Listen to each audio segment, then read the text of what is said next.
আল্লাহ পাক রব্বুল আলামিন হাকামুল হাকিমিন অসংখ্য নিয়ামতের মধ্যে একটা নিয়ামত হলো আমাদের সন্তান সন্ততি। আর সে সন্তান সন্ততি আমাদের জন্য বড় নিয়ামত। এই নিয়ামতের শুকরিয়া আদায় হবে সন্তানকে যদি আমার নবীর মোহব্বত শিক্ষা দিতে পারি, আমার নবীর তাসকারা শিক্ষা দিতে পারি, ওই সন্তানকে যদি নামাজের শিক্ষা দিতে পারি, ওই সন্তানকে যদি কোরআনের শিক্ষা দিতে পারি, ওঠা ওই নিয়ামতের জন্য শুকরিয়া আল্লাহর দরবারে আদায় হবে। জোরে পড়েন সুবহানাল্লাহ। আল্লাহ পাক আমাদেরকে, আমাদের সন্তান যে আল্লাহ আমাদেরকে দান করেছেন, এই নিয়ামতের শুকরিয়া আদায় করার আল্লাহ আমাদেরকে তৌফিক দান করুন।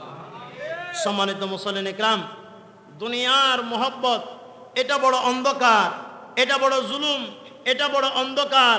আর এই অন্ধকার থেকে পরিত্রাণ পাওয়া যায়, এই অন্ধকার দূর হয়ে যায় অন্তরের মধ্যে যদি তাকওয়া থাকে। ওই বান্দা যদি আল্লাহকে ভয় করে, আল্লাহকে ভয় করার মাধ্যমে দুনিয়ার মোহব্বতের অন্ধকার দূরীভূত হয়ে যায়। জোরে পড়ি সুবহানাল্লাহ।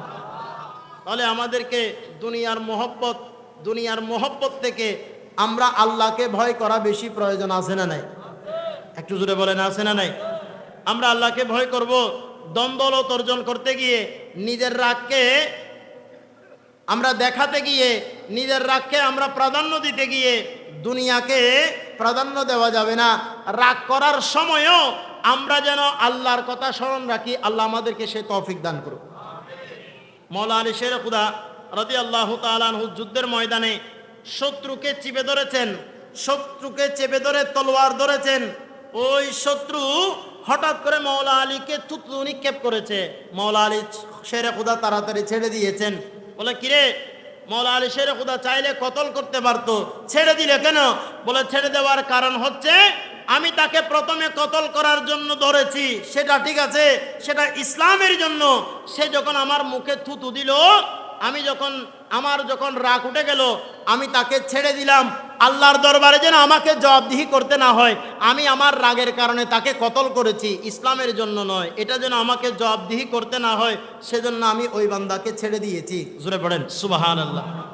আল্লাহ আমাদেরকে বুঝার তৌফিক দান করুন। আল্লাহ আমাদেরকে দুনিয়ার চাইতেও আল্লাহর সন্তুষ্টিকে প্রাধান্য দেওয়ার তৌফিক দান করুক। সবাই পড়ি আমিন। সালাতুন ইয়া রাসূলুল্লাহ আলাইকুম। এরপরে হযরতে আবু বকর সিদ্দিক রাদিয়াল্লাহু তাআলা আনহু বলে,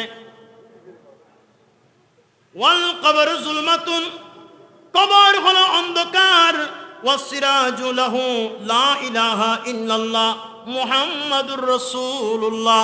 সবাই পড়ি সাল্লাল্লাহু আলাইহি ওয়াসাল্লাম। জোরে পড়ি সুবহানাল্লাহ।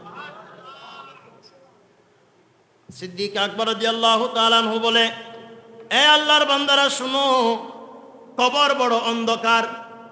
কবর এমন অন্ধকার যে কবরের মধ্যে গেলে নিঃশ্বাস প্রশ্বাসের জন্য অক্সিজেনের কোনো ব্যবস্থা নাই। যে কবরের মধ্যে গেলে ভালো বিছনা দেওয়ার কোনো সুযোগ নাই। যে কবরের মধ্যে গেলে আলো বাতাস খোঁজ খবর আদান প্রদান করার জন্য কোনো সুযোগ থাকে না। কবর এমন একটা অন্ধকার জায়গা, ওই কবর ওই অন্ধকারকে দূর করতে পারে, ওই অন্ধকার ঘরের মধ্যে আলো এনে দিতে পারে। ওই আলো এনে দেওয়ার সিস্টেমটা হলো লা ইলাহা ইল্লাল্লাহ মুহাম্মাদুর রাসূলুল্লাহ। জোরে পড়েন সুবহানাল্লাহ। যে বান্দার জবানের মধ্যে কালিমা শরীফ থাকবে, যে বান্দা কালিমা শরীফ নিয়ে ইন্তেকাল করতে পারবে,